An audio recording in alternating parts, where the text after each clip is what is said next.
kanda ya Ziwa kumekuwa kuna matumizi ya sungusungu, kwa maana anasema jeshi la jadi ambayo yanatambulika katika maeneo yao. Lakini changamoto iliyopo sasa ni haya majeshi ya jadi kutumia mamlaka yao kupitiliza.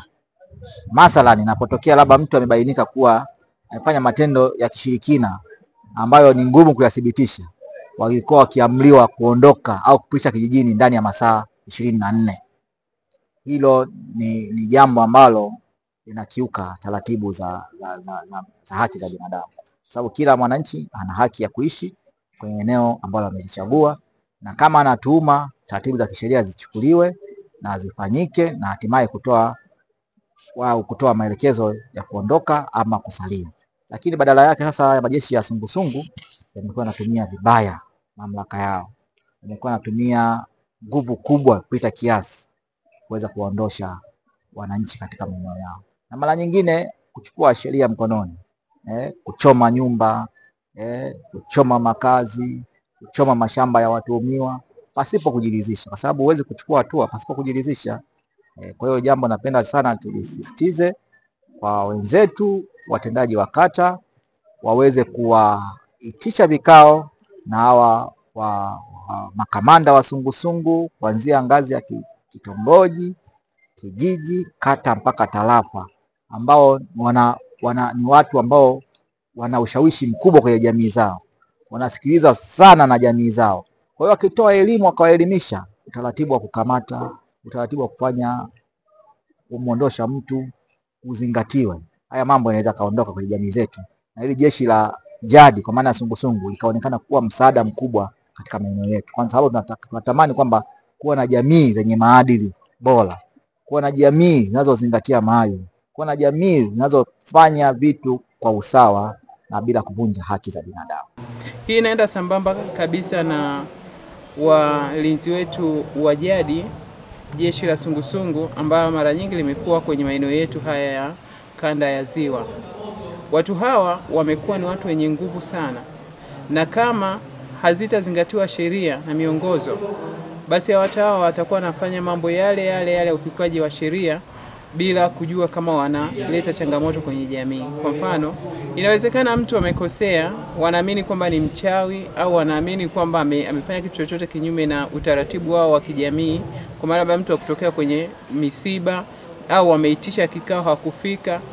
Zile adhabu wanazozitoa wakati mwingine ni kubwa kuliko uwezo, yani kuliko kosa mtu alilolifanya. Kwa mfano, wanaweza wakampiga faini ya ng'ombe 5, ya ng'ombe 8, lakini kuna wengine wanapewa adhabu ya kuondolewa kabisa kwenye maeneo yao. Sasa unakuta mtu mzima wa miaka 70 ana familia yake, ana mke, ana watoto, amejenga, ana mashamba yake pale, lakini ana shughuli zake za kujipatia kipato. Anaitwa kwenye mkutano mmoja na anaambiwa aondoke kwenye eneo lile. Watendaji wa kata wanakwepo na wanajua kabisa kwamba kuna taratibu zao, kuna sheria ndogo ndogo ambazo wanakuwa wamezitengeneza ili kusimamia masuala ya amani na utulivu kwenye eneo lile. Na sheria zile haziwezi zikawa na adhabu hizo, kwa sababu sheria inampa fursa mwananchi kuishi sehemu yoyote ile ya Tanzania ili mradi tu asivunje sheria. Lakini hii adhabu ya kwamba mtu amehisiwa tu ni mchawi, hakuna vipimo vyote vya kujulisha kwamba ni mchawi, wala serikali haiamini kwenye uchawi, alafu anaambiwa afungashe yeye na familia yake na watoto wake aelekee sehemu ambayo haifahamu. Jambo hilo ni kinyume sana na utaratibu wa kisheria.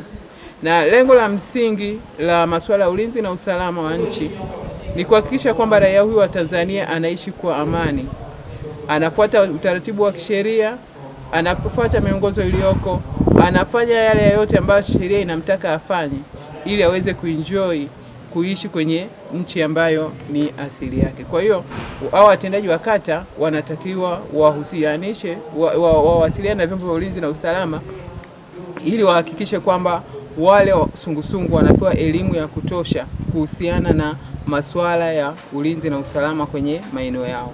Wakitumika vizuri ni watu wazuri sana kwenye masuala ya ulinzi na usalama, lakini wafundishwe vizuri masuala ya ukamataji salama, masuala ya matumizi ya nguvu, wafundishwe uzalendo, wajue wanafanya zile kazi kwa misingi gani. Kama wanaenda nao doria, wao wa kwanza wale polisi kata pamoja na watendaji wa kata kuungana nao kwenye hiyo doria, wajue misingi ile doria inavyofanyika, watakuwa ni watu wema na wanaweza kutambua sana masuala ya kihalifu, kwa sababu wao wenyewe wanaishi kwenye ile jamii, wanawajua wahalifu na wanajua uhalifu umetendeka wapi. Kwa hiyo kama watatumika vizuri, wanaweza wakatuletea matokeo chanya kwenye swala zima la ulinzi na usalama.